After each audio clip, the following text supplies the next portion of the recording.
Uyabona nje mungizwa ngithi ngikwi-shopping spree, okwazi ukuthi ngihlele kwami endlini ngishopha online. Ngoba ave zidina ley'ngane ey'sebenza ey'tolo, manje nje uthi usangena zikunqake ngokuthi nje ma-oledi zwakala ngapha, uthi usaqalaza uthi ubani uma-oledi, zithi hhayi ngisho wena ma-antiza. Uthi hhayi angehlisa umoya phansi vele nkosi yami, ayikho into engizoyenza, isifikile iminyaka yokuthi ngibe uma-oledi noma-antiza. Uthi uyasondela zithi hhayi nakho ozokuthanda ama-oledi. Zimaye zikuvezelela amabhlukwane olastiki eqolo. Hhayi bo guys, mina ngingakakhuleli ukugqoka ibhluku elinolastiki eqolo, ngeke. Celani siyeke sithenge izinto esiy'thandayo.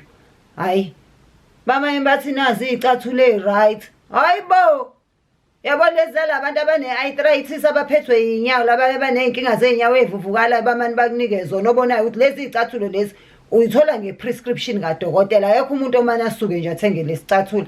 Cani siyeke bakithi, mina sengishophela online ukuze ngiqhubeke ngiy'thengela ama-Crocs ami, ngiy'thengele iy'nto zami engifuna ukuy'thenga, kungabibikho umuntu ozolokhu engijaja ngokuthi ngithengani.